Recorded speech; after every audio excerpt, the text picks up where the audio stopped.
Dan ibu jari sama dengan cuping telinga bawah, cuma kita kontrol ibu. Hak atas tak payah kontrol, kita kontrol ibu. Belatih balik, tengok cermin tarik, angkat, Allah. Ni dia seiring dengan cuping telinga bawah. Hak atas biar pergi kat dia, kita ajas bawah sudah. Atas biar ada jari kita pendek, ada jari kita panjang, terpulang, kita tak tahu. Yang penting bawah. Tapi kalau telinga dia panjang, cikgu, telinga dia panjang sampai sini telinga. Pernah tengok Sarawak masyarakat Penang, telinga di sini. Lepas tu takbir, Allah.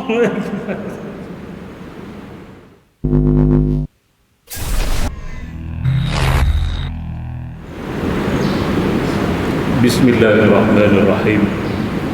Assalamualaikum warahmatullahi wabarakatuh. Alhamdulillahi rabbil alamin. Wassalatu wassalamu ala asyrafil anbiya'i wal mursalin wa ala alihi wa ashabihi ajma'in. Subhanaka la ilma lana illa ma 'allamtana innaka antal alimul hakim. Qala rabbi shrah li sadri wa yassir li amri wahlul 'uqdatam min lisani yafqahu qawli, amma ba'd. Fa inna asdaqal hadits kitabullah wa khairal hadi hadi Muhammadin sallallahu alaihi wasallam wa syarrul umuri muhdatsatuha wa kullu muhdatsatin bid'ah wa kullu bid'atin dhalalah wa kullu dhalalatin finnar.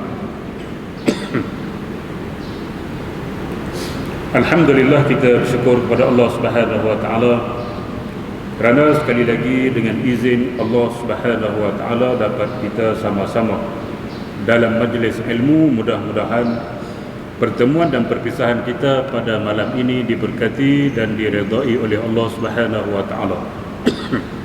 InsyaAllah kita sambung kitab Munyatul Musalli, muka surat 26, tajuk sunat hay'ah, amat banyak. Baik, minggu lepas kita dah mula masuk kepada amalan-amalan sunat dalam solat, dan kita dah baca berkenaan dengan sunat ab'ad, ada 8 semua. Kita dah selesai. Sambungan pada malam ini sunat hay'ah. Sunat hay'ah ni banyak, dia pun bagi sebahagian sahaja, tuan-tuan. Sunat ab'ad ada 8 sahaja, tapi sunat hay'ah tu banyak. Beza sunat ab'ad dengan sunat hay'ah ialah sunat ab'ad kalau kita tinggalkan tidak membatalkan solat, tapi mencacatkan sedikit solat, maka kita disunatkan untuk sujud sahwi. Itu sunat ab'ad. Adapun sunat hay'ah,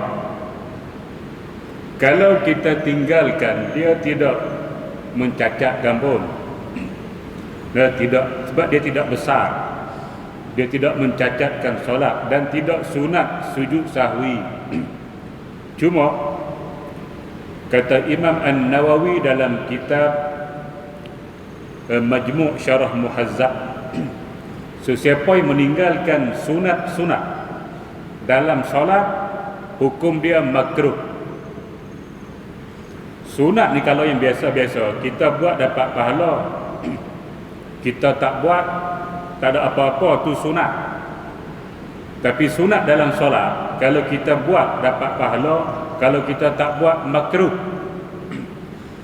Cuba faham yang tu dulu, tuan-tuan. Nah, sunat lain-lain cerita, tapi sunat dalam solat, kalau kita buat dapat pahala, kalau kita tinggalkan tak buat makruh. Bila kita solat, kita nak sempurna, kita tak akan buat perkara yang membatalkan solat, bahkan yang makruh solat ataupun yang sunat hay'ah kita tak akan tinggal, kita buat. Lebih-lebih lagi kalau kita jadi imam. Sesiapa jadi imam, jangan solat tak buat sunat hai'ah. Nah, makmum tak buat tak apa lagi. Tapi kalau imam tak buat, nampak tak sempurna. Sebab tu imam dia kena tahu yang mana sunat hai'ah, yang mana satu sunat ab'ad. Dia kena buat kesemuanya. Sebab dia menjadi imam berbeza dengan makmum. Tuan-tuan, muslimin dan muslimat yang dirahmati sekalian. Imam bukan sekadar dia nak boleh baca Fatihah, bukan sekadar dia hafal surah Sajadah, surah Al-Insan, bahkan dia mesti faqih dalam ilmu fiqh yang berkaitan dengan solat.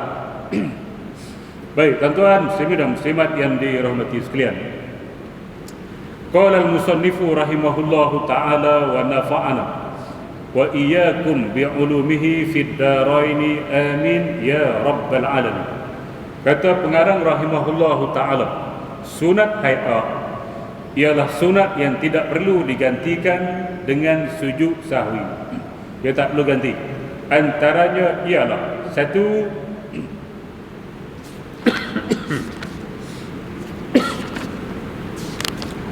dia bagi banyak tuan-tuan, dia bagi dalam 23. Nah. Baik, satu sunat hai'ah, jangan tinggal buat. Mengangkat kedua tangan ketika permulaan takbiratul ihram. Takbiratul ihram, Allahu Akbar, tu nama dia takbiratul ihram. Mengangkat tangan nama dia sunat hai'ah. Takbiratul ihram tu rukun. Mengangkat tangan waktu kita takbiratul ihram sunat hai'ah. Niat haji tu rukun. Nawaitul hajja wa ahramtu bihi lillahi ta'ala. Niat haji itu rukun, tetapi niat di miqat. Di miqat itu wajib haji. Bagi nampak jelas, nah, dia ada perbezaan. Niat haji rukun, tapi niat di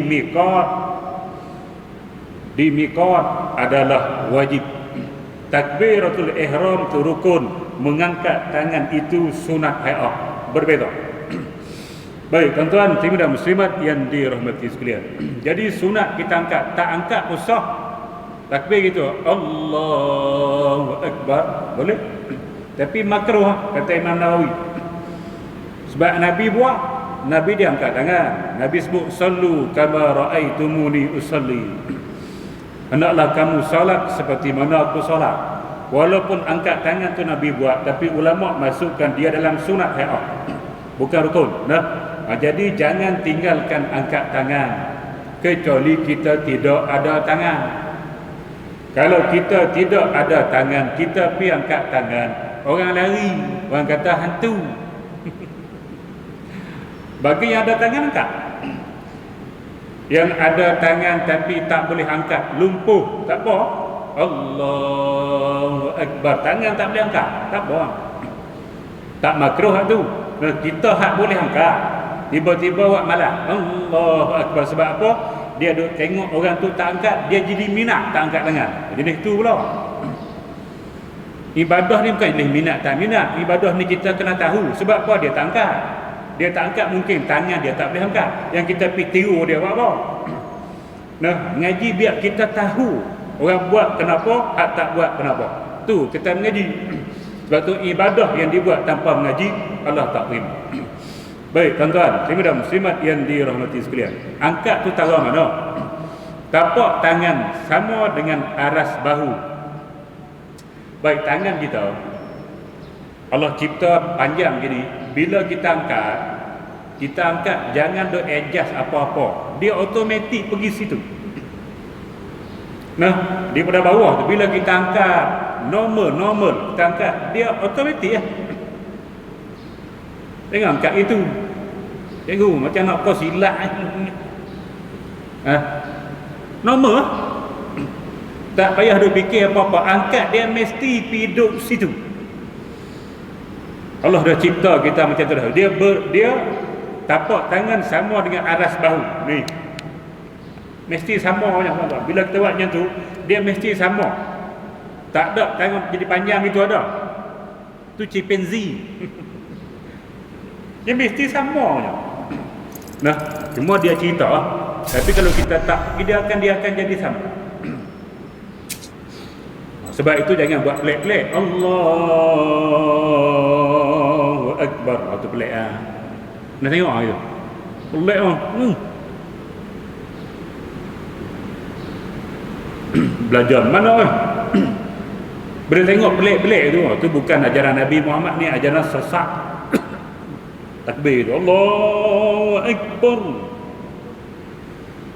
Budak-budak tak apa lah, budak-budak teraming tegur Allahu Akbar, budak-budak. Nah. Baik. Itu tapak dia seiring dengan bau. Mana tak boleh buat macam tu lah. Nah, dia kena memang ikut normal.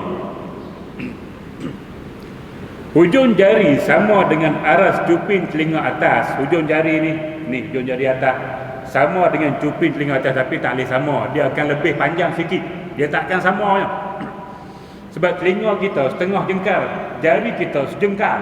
Bila kita angkat gitu, dia akan lebih. Dia takkan sama, dia lebih. Dia takkan sama je. Seakan-akan sama macam itulah. Dan ibu jari sama dengan cuping telinga bawah. Cuma kita kontrol ibu. Hak atas tak payah kontrol, kita kontrol ibu. Belatih balik, tengok cermin tarik. Angkat, Allah. Ni. Dia seiring dengan cuping telinga bawah. Hak atas biar pergi kat dia. Kita ajas bawah sudah. Atas biar. Ada jari kita pendek, ada jari kita panjang, terpulang. Kita tak tahu. Yang penting bawah. Tapi kalau telinga dia panjang, cikgu, telinga dia panjang. Sampai sini telinga. Pernah tengok? Sarawak masyarakat Penang, telinga di sini. Lepas tu takbir, Allah. Cikgu, takbir sini. Cupi telinga bawah tu, bawah ni. Pernah tengok? Ni orang jengkal. Dulu lah ni tak ada. Dan ni anak lapis-lapis generasi Y, generasi Z ni tak ada. Generasi dulu ni nah, dia letak batu daripada kecil lagi, dia makin lama makin turun, makin lama makin turun, makin lama makin turun, makin lama makin turun, sehingga sampai pinggang ni, telinga. Macam mana dia nak takbir kalau dia Islam? Dia kena takbir ikut yang asal. Walaupun telinga cuping dah pergi bawah, tapi bila takbir kau asal, Allahu Akbar gitu. Nah, normal. Baik. Kemudian diturunkan kedua tangannya, diletakkan di bawah dada. Masa kita takbir, jari kita jangan tutup. Buka ikut hak asal. Jangan kita buka luar, yang kita perapat. Dia hak asal gitu. Jari asal kita dia macam tu. Dia tidak rapat, dia tidak terbuka luar. Dia macam tu, macam tu. Makanya tu, Allah. Jangan kacau jari. Biar dia duduk dalam keadaan asal. Nah. Kemudian diturunkan kedua tangannya, diletakkan di bawah dada. Tangan kanan menggenggam pergelangan tangan kiri. Dikehendaki selesai menghantar tangan kanan menggenggam pergelangan kiri itu serentak dengan selesai takbiratul ihram. Sebagaimana yang diputuskan dalam kitab Syarah Al-Muhazzab Imam Nawawi dan juga Syarah Al-Wasit juga Imam An-Nawawi. Baik. Allah kita turunkan dia bawah daripada dada. Nah, pusat kita ni dada sejengkal saja. Daripada pusat ke dada satu jengkal. Tuan-tuan. Ni pusat daya. Ada di sini dada, di sini pusat bawah. Jadi tangan kita berada di sekitar ini saja. Sini. Nah, bawah pada dada dan juga di bawah ni pusat, atas ni dada. Kita letak sini. Bukan letak di atas dada, bawah daripada dada, atas dada sini. Pernah tengok tak tangan sini? Allahu Akbar sini. Pernah tengok? Ada. Tak tahu. Ada letak bawah pusat. Allahu Akbar. Bawah pusat ada. Ada tu mazhab Hanafi. Mazhab Hanafi itu tak apa, ikut mazhab dia. Syafi'i atas pada pusat, bawah pada dada, tengah-tengah, tangan kanan menggenggam pergelangan, bukan hujung ni. Allahu Akbar. Duduk sini cikgu. Siku bukan. Ni solat musim sejuk. Tu kena ngaji. Hei. Nak buat hak sunat, buat bagi betul. Yang kita letak sini tak betul. Bila tak betul, tak dapat pahala. Sunat lebih baik tak payah letak. Tuan-tuan. Nah, lebih baik tak payah letak kalau kita letak tak betul. Allah Akbar. Ni. Pergelangan tangan sini nama dia lengan, sini nama dia siku. Sini tak betul, sini tak betul. Yang betul di pergelangan tangan genggam. Sebab apa kita letak sini? Sebab di bawah di bawah tangan ni ada hati. Al-qalbu, hati. Bila kita letak situ, mudah-mudahan hati kita tenang masa solat, dia khusyuk, dia tidak pergi merata. Tangan kita ni kalau tak pegang sini, dia suka main. Kalau kita lepas Allahu Akbar, lepas gitu, sekali dia main. Dia main. Betul tak? Dia kalau tak pegang dia main. Dia betul piyah lah, tengok. Tengok arah betul piyah. Sebab tu khatib bila dia khutbah, tangan kiri dia pegang tongkat, tangan kanan dia pegang mimbar. Aku jenis ni tak bari nak pegang tekuk patah. Ni sebab tangan dia bila khutbah tak boleh naik. Kita mestilah mengikut sunnah Nabi, tak boleh buat gitu. Ceramah tak apa, khutbah tak boleh. Tangan dia kena pegang. Kalau tak pegang, dia naik. Oh, dia naik. Sebab tu sunnah kita letak sini, kita pegang kuat, dia tak naik dah. Dia situ. Nah, ada faham? Oh, macam tu mengaji. Tuan-tuan, tuan-tuan, muslimat yang dirahmati sekalian, tu tujuan. Setiap apa yang kita buat mesti ada tujuan. Cuma kita tahu ataupun tidak bergantung kepada banyak mana ilmu kita mengaji. Kita duk rasa kita hebat dah tu, kita tak ngaji. Nah, ustaz duk ngajak tu aku tahu dah. Tak payah pergi, aku tahu dah. Kita makan nasi Arab lagi bagus. Itu dia. Sombong. Kamu tahap tu. Ilmu tak terang mana pun. Baik, tuan-tuan, tuan-tuan muslimat yang dirahmati sekalian. Okey, selesai. Baik, dia kata bila kita takbir Allah tu kita angkat, dia bila kita letak tangan tu habis ba. Tengok dah. Allahu Akbar. Itulah yang sempurna. Kita mula tu A, elok kita pegang ba. Ni tu imam kena tengok betul-betul tu imam. Oh, comel. Solat seorang-seorang tak apa. Ni jadi imam ni. Allahu Akbar. Ni Allahu Akbar. Boleh kalau seorang. Nah, ataupun Allahu Akbar. Boleh tak? Angkat dulu. Allahu Akbar. Boleh tak? Boleh. Solat seorang. Imam tak mau macam tu. Allahu Akbar. Kami. Baik, tuan-tuan muslimin dan muslimat yang dirahmati, sebab imam dia kena buat yang sempurna. Sebab antara tiga tadi, Allahu Akbar, yang inilah paling sempurna. Yang ni boleh Allahu Akbar. Boleh, tidak sempurna. Allahu Akbar boleh, tidak sempurna. Imam kena pilih hak paling sempurna. Allahu Akbar. Selesai. Ba'd takbir tu ihram, angkat tangan, dan bila kita mula angkat, kita mula takbir. Bila kita letak tangan elok-elok habis bar. Macam tu. Nah, ingat dulu, kini, selama. Itu nombor satu. Yang kedua, membaca doa iftitah selepas takbiratul ihram sekurang-kurangnya Allahu akbaru kabira walhamdulillahi katsira wa subhanallahi bukratan wa asila.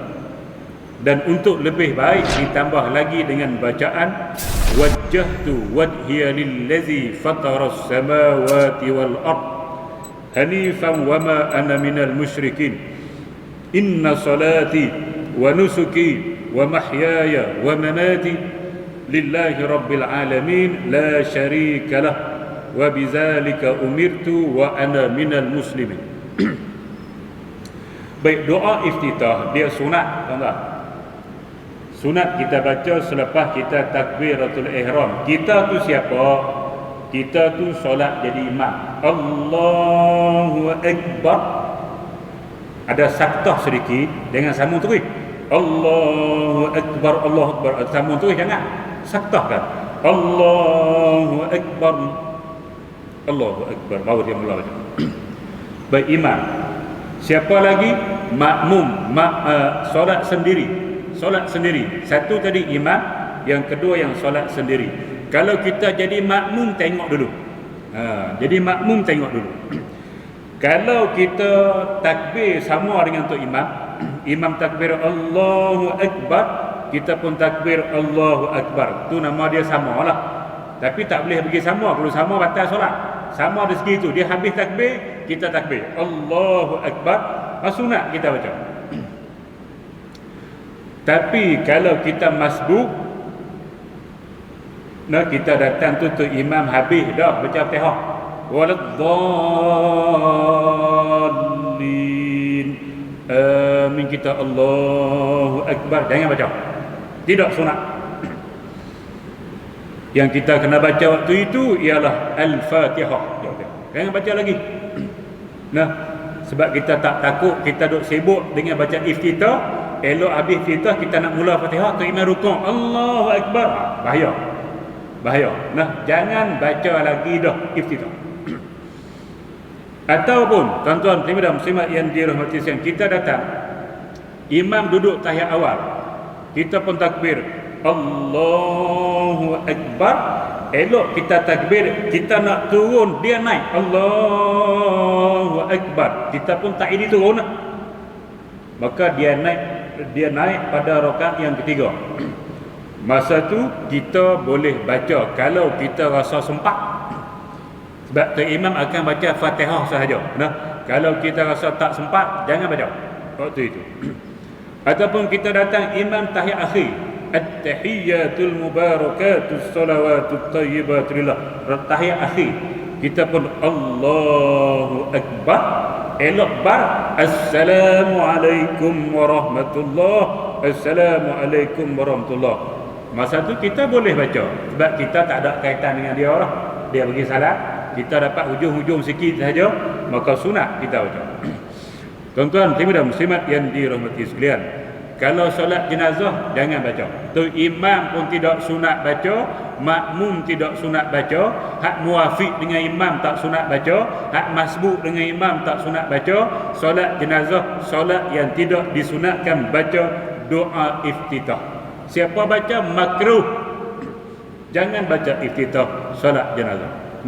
Baik tuan-tuan dan muslimat yang dirahmati sekalian, solat iftitah ni banyak hak Nabi baca.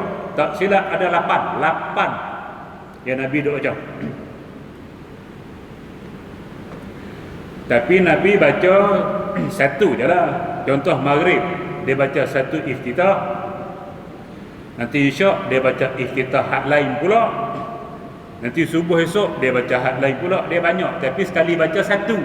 Tapi hak dia duk baca tu sampai 8. Tapi bukan serentak baca, berbeza-beza dalam solat yang berbeza. Baik. Jadi hak kita baca Allahu akbaru kabira walhamdulillahi katsira wa subhanallahi bukratan wa asila. Ni satu doa iftitah, satu penuh. Kat tu lah. Pop, titik, full stop. Ni satu hadis Nabi baca doa iftitah bunyi dia macam ni. Satu. Hak ni wajjahtu wajhiya lillazi fataras samawati wal ard. Ni hadis lain pula. Iftitah yang lain pula. Iftitah yang lain pula. Sebab tu dia kata untuk lebih baik tambah yang ni. Tak tambah tak apa dah. Tapi kita baca Allahu Akbar kabira dan kita tambah yang ni sampai wa ana minal muslimin berpandukan kitab Bidayatul Hidayah yang kita dah habis baca. Imam Ghazali, dia buh dua tu.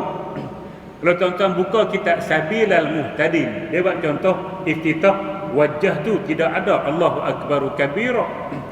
Kalau tuan-tuan buka kitab Al-Fiqhu Al-Manhaji, nah fiqh Syafi'i hak terkini, dia letak wajah tu wajhiya lillazi juga tidak ada Allahu Akbar kabira. Baik, tuan-tuan cikgu dan muslimat yang dirahmati sekalian. Kalau kita nak baca boleh. Macam kita dah buat dah okey. Tapi kalau kita rasa panjang, kita baca salah satu sudah. Contoh maghrib kita baca Allahu Akbar kabira walhamdulillahi katsira wa subhanallahi bukratan wa asila sudah. Bismillahirrahmanirrahim. A'udzubillahi minasyaitonirrajim. Bismillah Fatihah. Isya pula Allahu Akbar wajjahtu wajhiya lillazi fataras samawati wal ardh pula sampai wa ana minal muslimin habis a'udzubillah Fatihah. Subuh esok pula Allahu Akbar, tengok hak bawah bawah sekali nota kaki. Cikgu tak ada kita. Oh, jengnya jeng keren kena ada kita. Juru kamera tak ada kita, tak boleh rakam minggu depan. Kita ada dulu, kita bagi dulu banyak dah, ambil ya you. Tuan-tuan, hak bawah tu subhanakallahumma bihamdik wa tabarakasmuk wa ta'ala jadduk wa la ilaha ghairu. Tu iftitah juga. Jadi 8 hak dia bagi contoh ni 3. Tu kita duk rasa hebat dah, duk saja tengok Gusti. Nah, sedangkan iftitah ingat 1, 2. Hak ni tak ingat. Banyak lagi tapi tak ada sini ya. Nak buka kita hadis.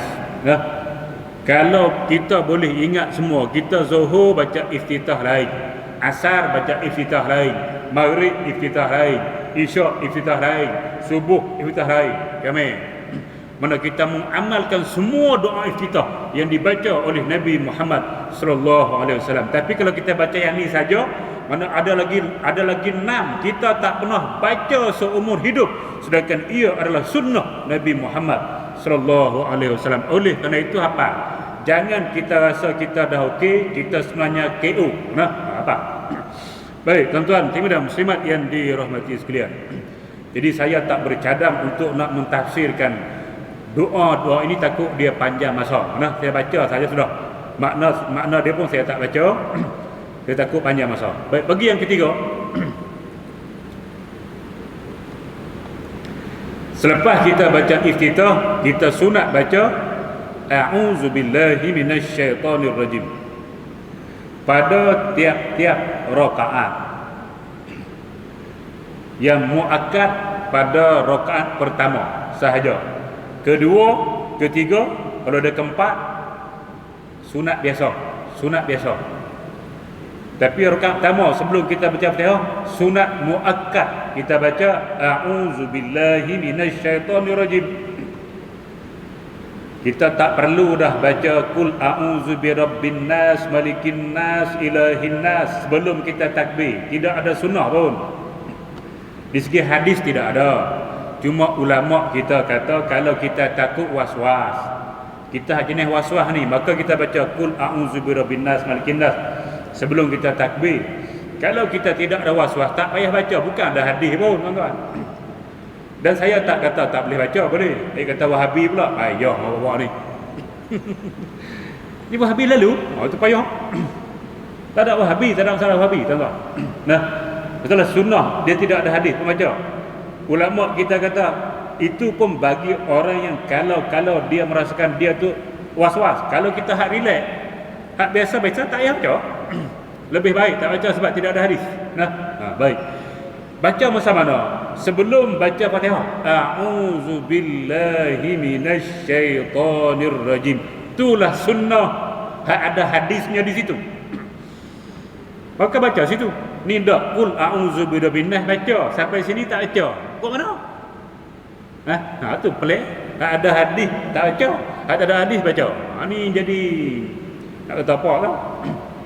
Kalau baca dua-dua tak apalah. Kul a'udzu birabbin nas baca, hak ni pun baca juga, okeylah. Ni dak hak kul a'udzu birabbin nas baca, hak ni tak baca, sedangkan yang tu tak ada hadis, yang ni hadis. Sebab tu kita kena tahu yang mana ada hadis, yang mana yang datang daripada ulama, yang mana yang datang daripada Nabi, dan yang mana datang daripada ulama, tuan-tuan. Nah, jangan kita buat hak ulama suruh, hak Nabi suruh tak buat. Ini pelik lah. Nah, kalau kita tak buat hak ulama suruh, kita buat hak Nabi, okey dah. Tu je. Jadi bagi faham tu. Baik, tuan-tuan, dan muslimat yang dirahmati sekalian. Masuk yang kedua, yang ketiga, yang keempat, maka sunat biasa tidak muakkad dalam mazhab Syafi'i. Nah, mazhab lain hak tamah, hak lain kira sama. Tak payah baca, tak apa dah. Baik, itu nombor 3. Baca dia dengan kuat. Dia kuat pula, jadi peringkat antara bangsa dah pula. Allahu Akbar. Habis iftitah, a'udzu billahi minasyaitonir rajim. Tu dia mapuh keran. Dia sunat secara sir. Sunat dibaca a'udzubillah ataupun isti'azah ini secara perlahan, bukan kuat macam bismillah, tidak kuat. Baik. Habis nombor 3. Nombor 4, mengucap amin selepas selesai membaca Fatihah. Waladdallin. Amin tu sunat hai'ah. Dinyaringkan pada solat yang dinyaringkan. Mana solat maghrib, solat isyak, subuh nyaring. Nah, baca kuat. Dan diperlahankan bagi solat yang diperlahankan. Solat asar, solat zuhur, sebab kita baca pun perlahan, maka amin pun perlahan. Dia ikut Fatihah. Fatihah kuat, dia kuat. Fatihah perlahan, dia perlahan. Baik, dan sunat bagi makmum mengucap amin pada bacaan imamnya bersama-sama imam. Okey.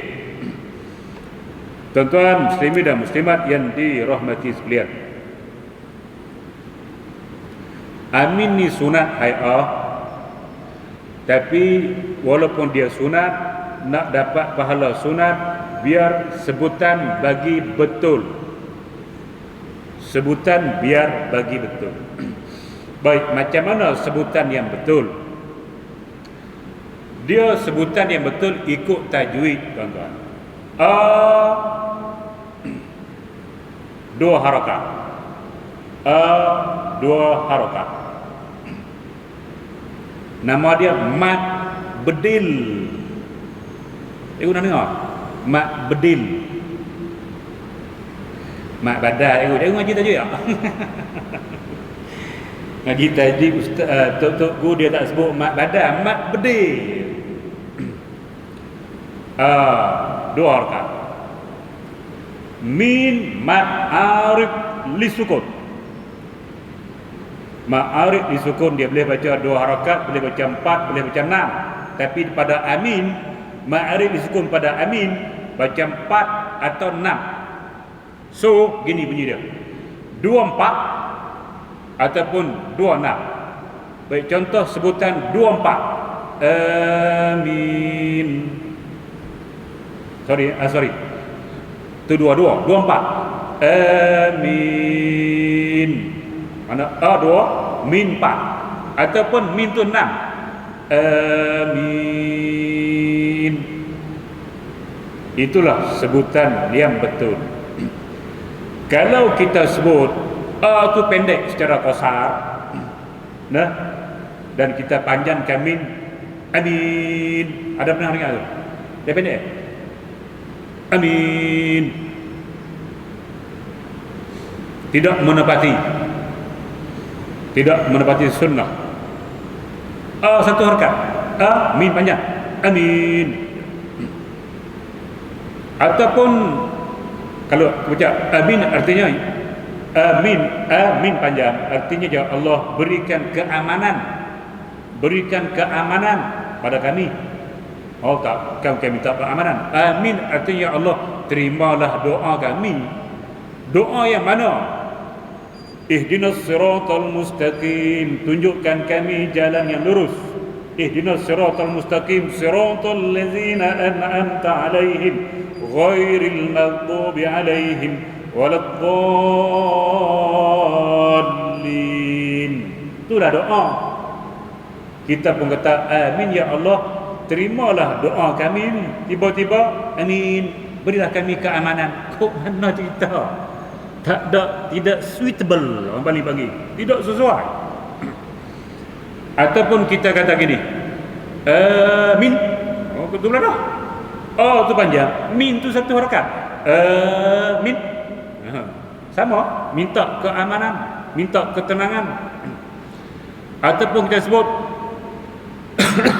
amin, dua harakat, amin, amin tu orang nama amin, orang yang amanah. Macam Nabi tu sifat dia al-amin, amin, tak tu. Nah, jadi nak sebut amin kena ngaji lah tuan-tuan. Amin, 4 harakat, min, ataupun 6, amin. Nah, mula pada malam ni biasakan betulkan yang biasa. Tuan-tuan dan muslimat yang dirahmati, amin tu masa mana pula? Sudah.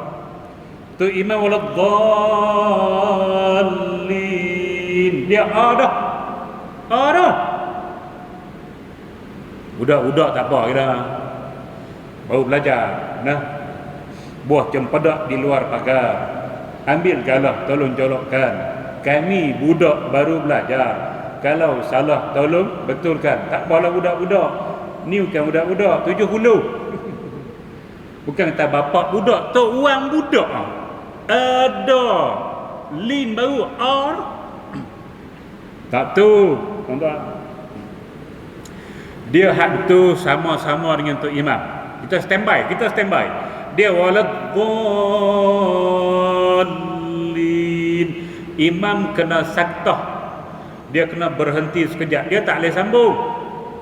Kalau dia sambung tu waladdallin, amin, tak boleh.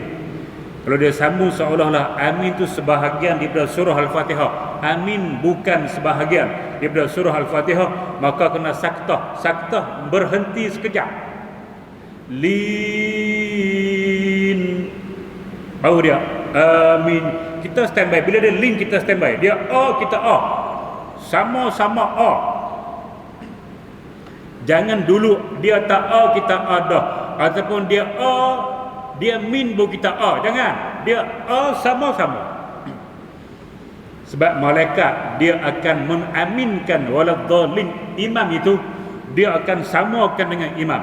Maka bila kita sama dengan imam, kita sama dengan malaikat. Bila kita sama dengan malaikat, fa innahu man wafaqa qaulahu biqaulil malaikah ghufira lahu ma taqaddama min zambi.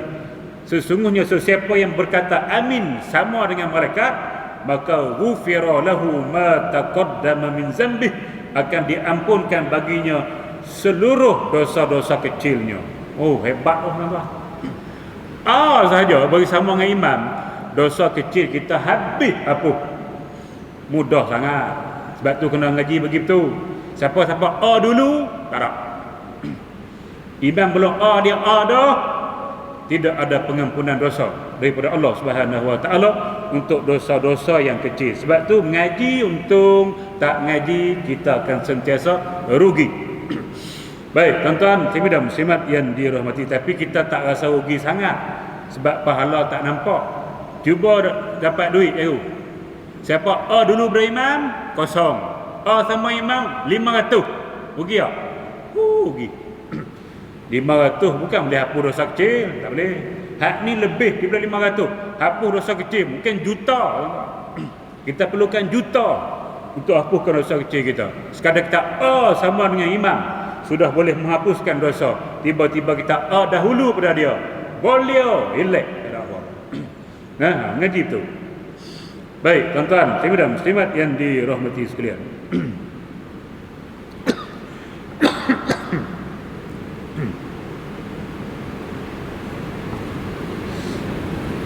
Yang kelima, berhenti saktah. Saktah ni senyap sekejap. Sekurang-kurang boleh kata subhanallah. Sekadar itu sudah. Antara Fatihah dengan amin. Waladdallin. Sekejap. Amin. Dan antara amin dengan surah. Amin. Sebelum kita baca surah, berhenti sah. Jangan sambung amin bismillah, jangan. Amin. Sat tu bagi siapa? Bagi orang solat sendiri. Solat sendiri bukan berjamaah. Sat. Tapi bagi imam, saktah selepas amin sebelum dia baca surah boleh dipanjangkan sekadar makmum baca Fatihah sampai habis. Makmum baca Fatihah sampai habis dengan bacaan yang sederhana. Contohnya Bismillahirrahmanirrahim. Alhamdulillahirabbil alamin. Arrahmanir rahim. Maliki yaumiddin. Iyyaka na'budu wa iyyaka nasta'in. Ihdinas siratal mustaqim. Siratal ladzina an'amta 'alaihim ghairil maghdubi 'alaihim waladdallin. Berapa second? Dia bacaan Fatihah untuk seorang yang sederhana, tidak terlalu laju dan tidak terlalu lambat. 25 ke 27 sekund. Bermakna saktah imam boleh sampai kepada 25 ke 27 sekund. Makna elok makmum kata waladdallin, dia bismillahirrahmanirrahim. Sebab apa? Sebab nak bagi makmum mendengar dia baca Quran. Kalau dia baca cepat, makmum dah baca Fatihah, jadi dia baca surah, makmum tak sempat nak dengar sebab dia baca Fatihah. Nak bagi makmum dengar, kita relax sah. Tu imam tu senyap sah. Masa imam tu senyap, dia tak boleh senyap saja. Dalam solat ni daripada takbiratul ihram sampai kita bagi salam, jangan duduk saja. Maka imam yang saktah sebentar sambil menunggu makmum baca Fatihah, dia disunatkan zikir. Zikir apa pun, subhanallah, subhanallah, subhanallah. Tapi slow lah. Jangan bagi senyap. Mesti buat benda. Boleh. Walaupun waktu qiyam itu kita disuruh baca Quran, tapi oleh kerana kita menunggu makmum baca dulu, kita dibolehkan zikir waktu itu, walaupun waktu qiyam. Ataupun kita boleh baca Quran. Baca. Ini surah kita nak baca nanti. Nah, kita baca dulu. Contoh kita nak baca surah Al-Waqi'ah. Waladdallin. Amin. Sambil makmum baca, kita baca ambil Al-Waqi'ah dulu. Iza waqatil waqi'ah laisa liwaqtiha. Baca dulu, nak ambil dulu. Nah, boleh kita perangat balik. Tapi jangan baca kuat. Mana kita sedang baca Quran, makmum belakang dah baca Fatihah, kita baca dulu, elok agak-agak habis Fatihah, kita mula baca. Itu mulai sempurna. Lebih lagi kalau surah yang imam nak baca tu pendek, macam wal asri, qul huwallahu ahad, maka lebih eloklah dia saktah tu lama, kena bagi habis dulu baru dia mula baca, sebab dia baca pendek saja. Nah, dan dia berlaku juga untuk solat-solat sunat. Eloknya imam yang jadi imam tarawih yang cuma nak baca qul huwallahu ahad pada rakaat yang kedua, dia kena tunggu saktah agak lama, biar di belakang habis Fatihah dia baca. Tapi sayang 1000 kali sayang, oleh kerana solat tarawih ni 20 rakaat, maka imam tu walaupun tua 60 70 laju juga. Waladdallin. Amin. Bismillahirrahmanirrahim. Qul huwallahu ahad. Jengkreng.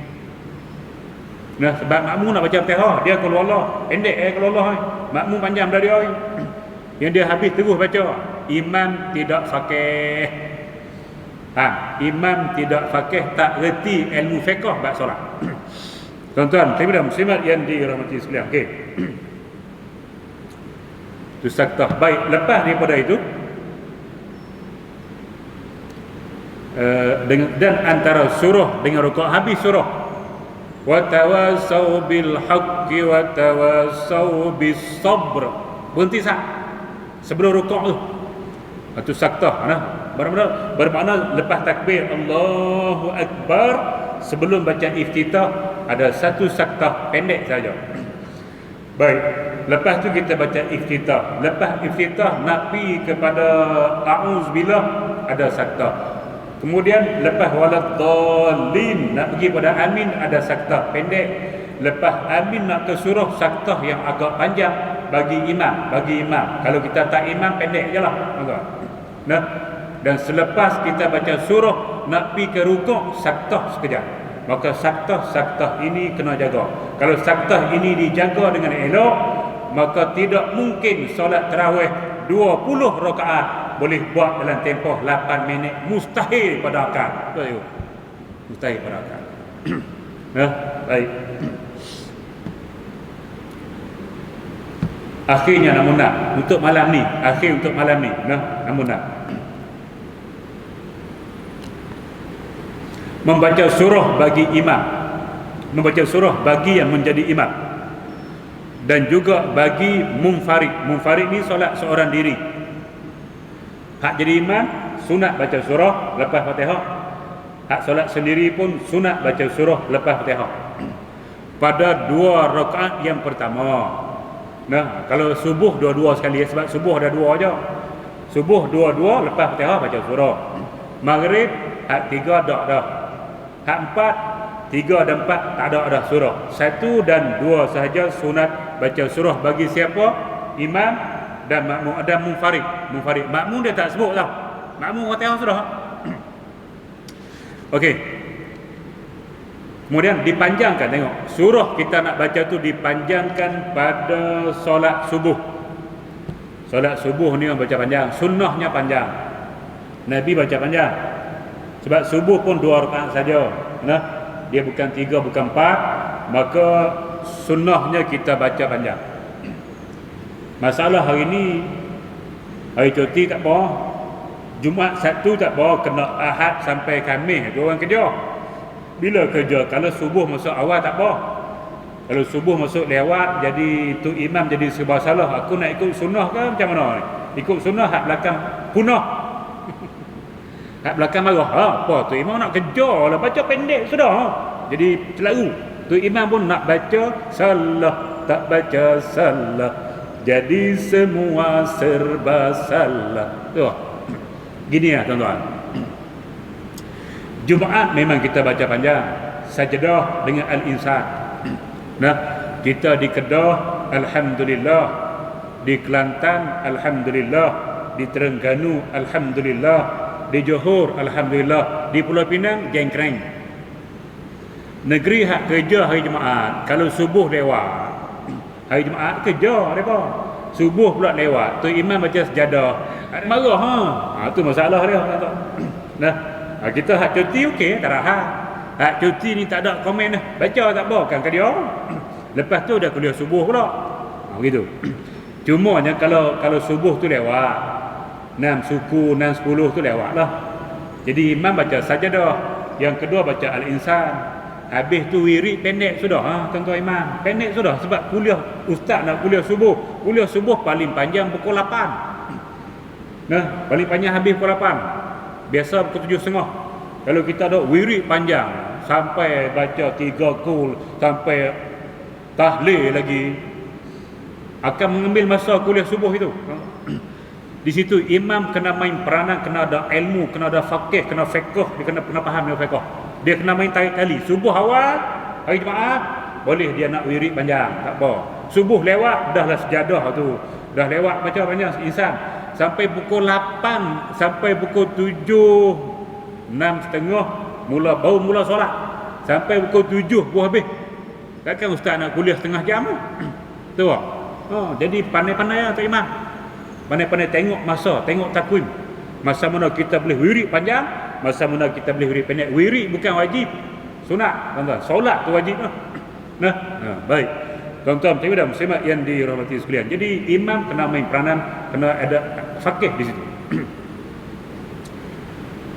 Baik, subuh pagi Jumaat yang kata sunat baca sajadah Al-Insan tu. Bagi kita yang bermukim, tuan-tuan. Kita musafir, tak sunat. Saya pernah masa nak ke Mekah, tak silap. Nak ke Mekah di airport, masuk subuh di Mekah. Dia bukan di China. Saya pergi China tuan-tuan dengan Ustaz Amin sekali, Ustaz Aminuddin. Saya pergi China, sampai di airport di airport KL ke Yunan saya tak ingat, tapi KL. Subuh pagi Jumaat. Nah, tu kira kami nak balik ke sini dah. Jadi saya ada, Ustaz Amiruddin ada. Tiba-tiba ada seorang ni, dia kata ni, bagi dia ni jadi imam, dia tu hafiz Quran, dia kata ni hafiz Quran 30 juzuk. Saya tengok tak apa. Nah, yang jadi imam sepatutnya orang faqih. Bagi Ustaz Amiruddin jadi imam, orang alim. Hafiz Quran dia bukan alim. Ada yang alim, alhamdulillah.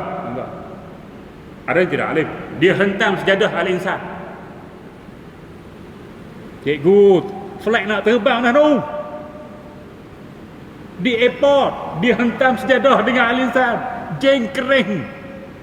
Surah bukan besar. Orang duk tunggu nak solat penuh tu. La ilaha illallah. Tu kata hafiz. Dia bukan faqih.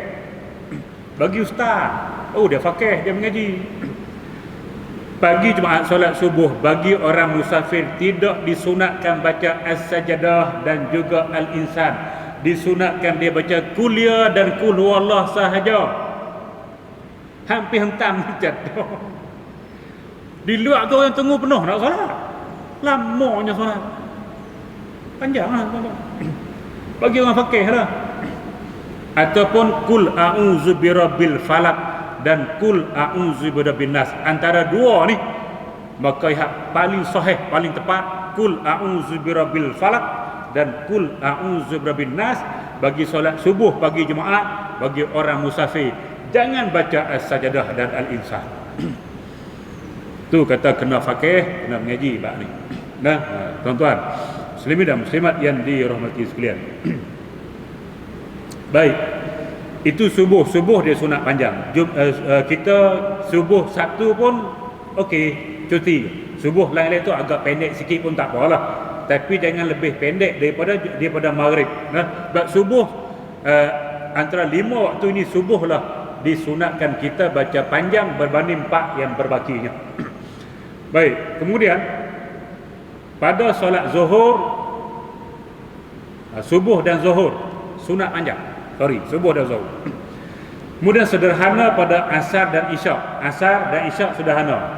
Pendek tak lain tak bukan maghrib. Sebab maghrib waktu dia pun pendek, ada kuliah pula, maka kita pun baca pendek dan wirid pendek-pendek, doa pendek-pendek sudah bagi laluan pada kuliah. Nah, begitu. Dibaca surah baik. Dan dipendekkan pada solat maghrib dan dibaca surah As-Sajadah dan surah Al-Insan iaitu Ad-Dahru pada solat subuh hari Jumaat. Untuk siapa? Orang yang bermukim. Atau nak buka kitab lain. Ini tak sebut buka kitab lain. Nah, untuk orang yang bermukim, bukan bagi orang yang bermusafir. Baik, tuan-tuan, dan muslimat yang dirahmati sekalian, surah ni dia baca daripada atas ke bawah. Jangan daripada bawah ke atas. Nah, daripada Al-Baqarah, Ali Imran terus sampai An-Nas. Dia daripada atas ke bawah. Jangan baca terbalik. Rakaat pertama hak bawah, rakaat kedua hak atas. Jadi makruh. Dia sunat ikut urutan dia beratas. Dan rakaat pertama lebih panjang. Surah yang kita baca tu lebih panjang daripada rakaat yang kedua. Itu sunat. Hak pertama lebih panjang daripada yang kedua. Sebab Nabi buat macam tu. Kecuali solat-solat yang tertentu yang Nabi baca surah yang pertama lebih pendek daripada surah rakaat yang kedua, maka yang tu kita ikut juga sebab ada sunnahnya. Nah, contoh Sabbihis dengan hal ataka hadisul ghasyiyah. Mana panjang dia tu? Sabbihis panjang ke hal ataka panjang? Hal ataka panjang. Jadi hak pertama tu Sabbihis pendek, yang kedua hal ataka panjang, tapi Nabi buat dalam solat Jumaat. Nabi buat Aidil Fitri, solat Aidil Fitri Nabi buat, solat Aidil Adha Nabi buat. Maka kita sunnahnya ikut Nabi. Solat Jumaat Sabbihis hal ataka hadisul ghasyiyah. Aidil Fitri, Aidil Adha, Sabbihis hal ataka hadisul ghasyiyah. Walaupun hak pertama tu pendek daripada hak kedua. Sebab apa? Sebab Nabi buat. Tapi kalau kita nak solat Isyak, rakaat pertama kita baca Sabbihis, yang kedua jangan baca hal atah. Ni bukan solat Jumaat. Ni bukan solat Aidil Fitri. Ni bukan solat Aidil Adha. Maka kita kembali pada asal. Jangan baca surah pendek hak pertama, panjang hak kedua. Kalau kita baca sabihis yang pertama, hak kedua kita cari surah yang lebih pendek daripada sabihis. Jangan baca halak atau lagi. Ada apa tu?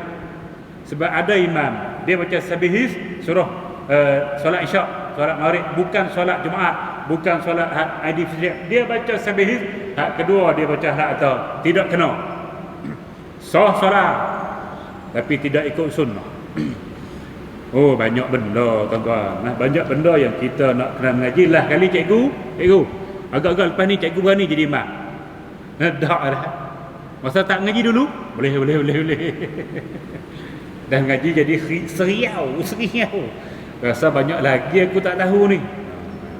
Ada yang duk terjun, siapa-siapa tak yakin tengok duk pergi situ. Baik. Tuan-tuan, simak yang dirahmati sekalian, jadi berhenti situ dulu. Untuk yang ke-6 pukul 9 dah. Kita sambung yang ke-7 next week. Tengok 3 soalan saja kita jawab malam ni. Minta maaf.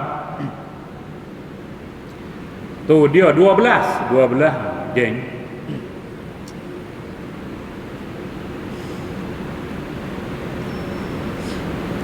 Ada tak hadis yang menyuruh kita bila berada dalam majlis ilmu, kita hendaklah berada dekat dengan guru kita?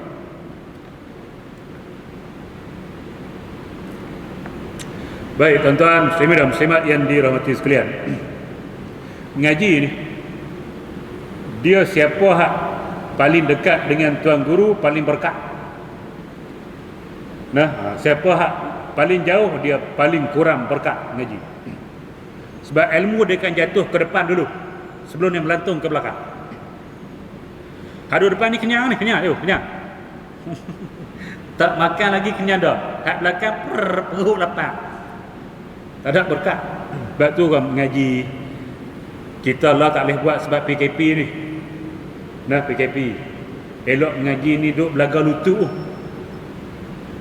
Buat halaqah belaga lutut. Tuan-tuan kalau nak tengok hak buat halaqah belaga lutut, tuan-tuan pergi Masjid Tanjung Bendahara. Tapi lah tak buat lah PKP. Sebelum kita PKP, Masjid Tanjung Bendahara satu-satunya masjid yang saya pergi. Depa kalau kuliah, depa akan buat bulatan belaga lutut antara satu sama lain. Itulah cara mengaji hak berkat. Dia duk ilmu tu duk berantai ilmu.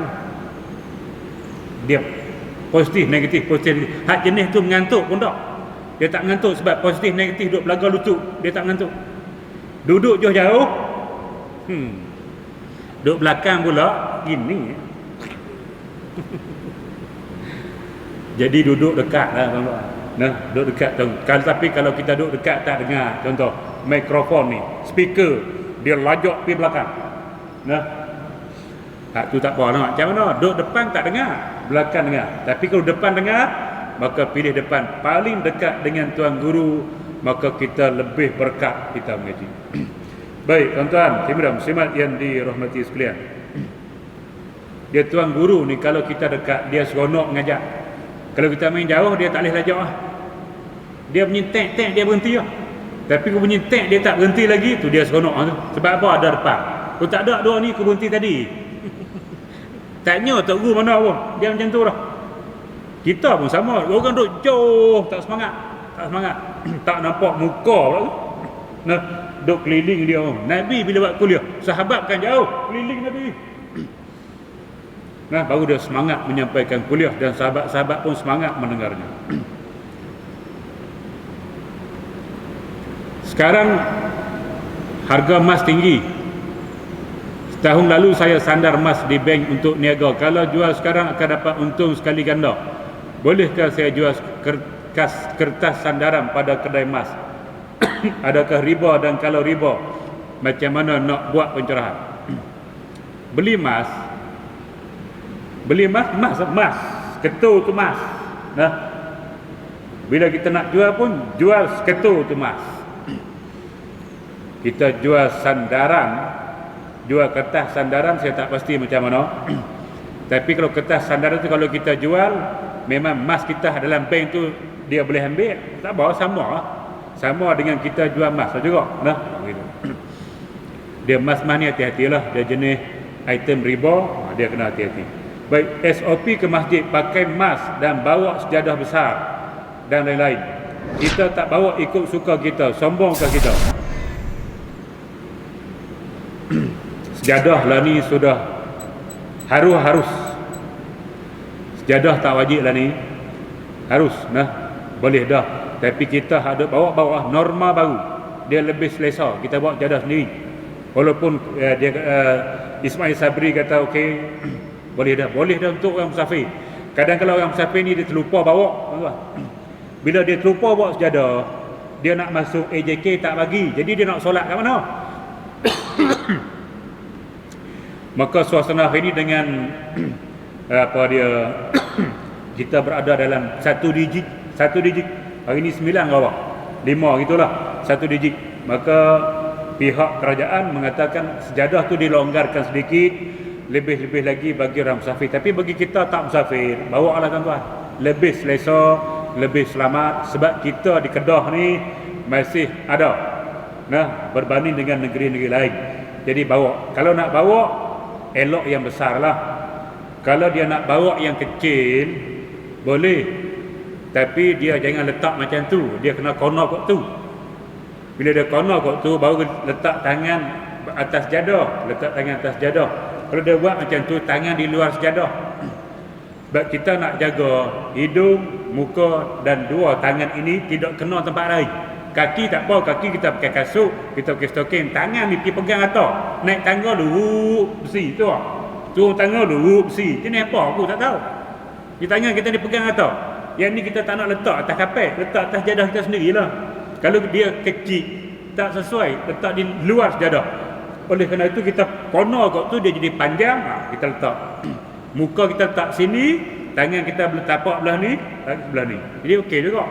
Kalau yang kecil lah, tapi yang sempurna, yang besar. Baik, bila suruh bawa tak bawa, dia kata sombong ke tidak? Bukan sombong hak ni, melanggar SOP 1,000. Sombong lain. Sombong ni bawa jadah, tapi hak mahal kali tu. Sekali dia hampa tengok tu, dia 5 inci sejadah. Hak sebelah dia ni bulu pun tak ada. Dia kata apa? Alas sejadah. Tu sombong. Tu sombong. Hak ni tak sombong, langgar SOP 1,000. Terusnya, bila ustaz menghurai atau menjawab persoalan dengan pendapat yang tegas, ada makmum tak suka, tapi makmum tu tak tahu ada berapa pendapat dalam satu-satu masalah. Tapi makmum ni kurang ilmu, dikatanya ustaz tu bodoh. Bolehkah dia berkata begitu? Saya yang dengar pun macam nak terajang dia. Apa hukum? Sepak lah.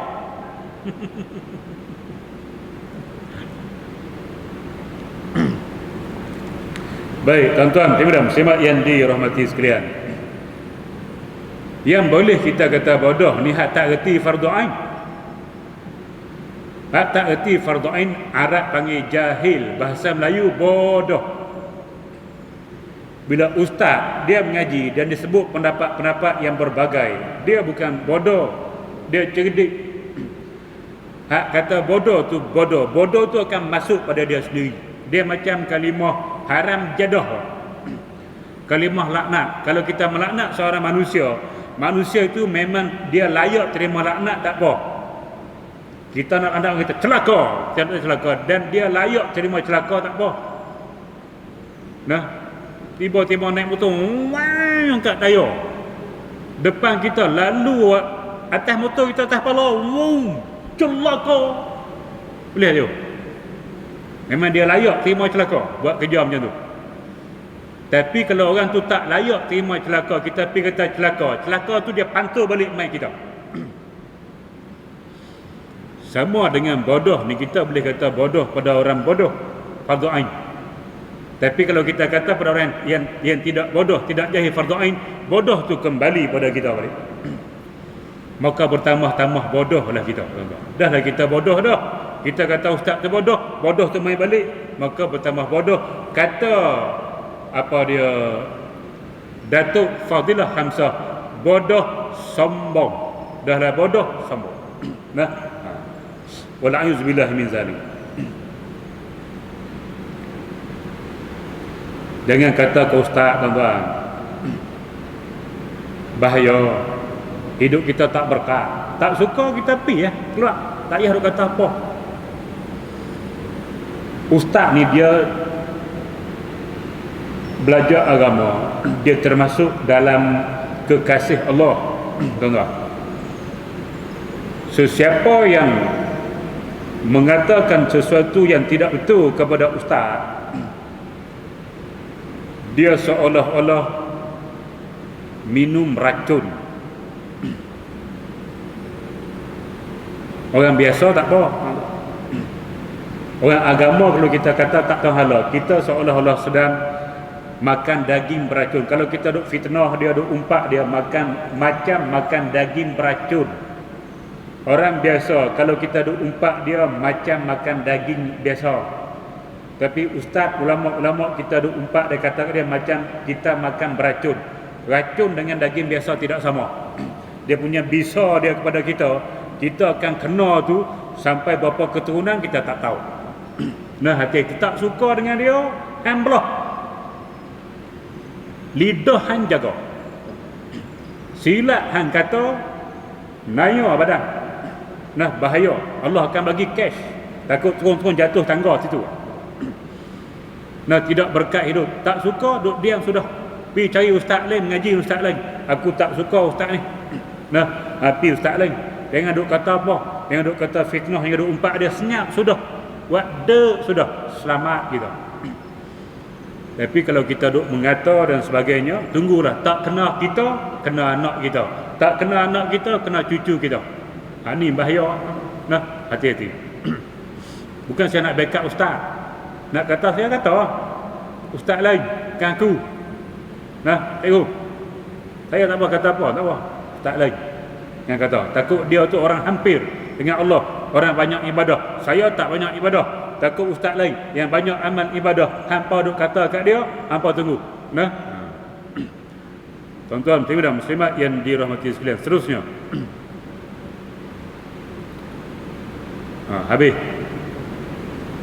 Habis yang mesej yang WhatsApp saya tak buka. Kalau buka 9.30 jengkreng. Nah, jadi berhenti itu dulu Tuan-tuan, tuan-tuan muslimat yang dirahmati sekalian, yang baik datang daripada Allah Subhanahu wa taala, yang buruk kelemahan diri saya sendiri. Aqulu qauli hadza wa astaghfirullahal azim li wa lakum. Wassalamu alaikum warahmatullahi wabarakatuh. Bismillahirrahmanirrahim. Alhamdulillahi rabbil alamin. Wassalatu wassalamu ala asyrafil anbiya'i wal mursalin wa ala alihi wa ashabihi ajma'in. Allahumma inna nas'aluka al-huda والتقى والعفاف والغنى اللهم اجعل جمعنا هذا جمعا مرحوما وتفرقنا من بعده تفرقا معصوما ولا تجعل اللهم فينا ولا معنا ولا من يتبعنا شقيا ولا مترودا ولا محروما يا رب العالمين والحمد لله رب العالمين تقبل الله منكم.